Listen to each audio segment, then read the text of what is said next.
Hello guys, welcome to my YouTube channel. இந்த வீடியோவில் நம்ம என்ன பார்க்க போகிறோம்னா 10th ஸ்டாண்டர்ட் ட்ரிக்னாமெட்ரியில் இருக்கிற எக்ஸாம்பிள் 6.5 தான் பார்க்க போகிறோம். ஸோ இதில் என்ன கொடுத்துருக்காங்கன்னா, prove that square root of 1 + cos θ divided by 1 - cos θ equal to cosecant θ plus cot θன்னு ப்ரூவ் பண்ண சொல்லியிருக்காங்க. So solution, so square root of 1 + cos θ divided by 1 - cos θ equal to square root of 1 + cos θ divided by 1 - cos θ. So இந்த 1 - cos θவோட காஞ்சுகேட்டோட நம்ம மேலையும் கீழேயும் multiply பண்ண போகிறோம். So 1 - cos θவோட conjugate வந்து என்னது 1 + cos θ. ஸோ அதே காஞ்சுகேட்டால் மேலையும் கீழேயும் மல்டிப்ளை பண்ண போகிறோம். ஓகேவா? ஸோ மல்டிப்ளை பண்ணோம்னா இந்த 1 + cos θ into 1 + cos θ 1 + cos θ the whole square ஆயிரும். இது a - b into a + b ஃபார்மேட்டில் இருக்குது. ஸோ a² - b² அந்த ஃபார்மேட்டுக்கு மாறிடும்.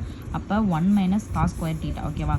ஸோ இந்த ஸ்கொயர் ரூட்டை வந்து மேலையும் கீழேயும் நம்ம தனித்தனியாக எழுதணும்னா square root of 1 + cos θ the whole square so divided by square root of 1 - cos square θ. So இந்த ஸ்கொயர் ரூட்டும் இந்த ஸ்கொயரும் கேன்சல் ஆயிரும். அப்போ 1 + cos θன்னு வரும். இங்கே 1 - cos ஸ்கொயர் θ வந்து sin ஸ்கொயர் θ. அப்போ square root of sin square θன்னு வரும்.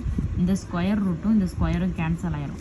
அப்போ equal to 1 + cos θ divided by sin θன்னு எழுதுவோம். ஸோ இந்த sin θவை தனித்தனியாக எழுத போகிறோம். ஏன்னா ஒரே டினாமினேட்டர் தானே. இந்த நியூமினேட்டரில் தனித்தனியாக எழுத போகிறோம். அப்போ 1 divided by sin θ plus cos θ divided by sin θ. 1/sin θ வந்து என்னது cosecant θ plus cos θ divided by sin θ வந்து என்னது cot θ. அப்போ cosecant θ ப்ளஸ் cot θங்கிறது ப்ரூவ் ஆயிடுச்சு. ஸோ மறக்காமல் சப்ஸ்கிரைப் பண்ணுங்கள், லைக் பண்ணுங்கள், ஷேர் பண்ணுங்கள் கைஸ். தேங்க்யூ.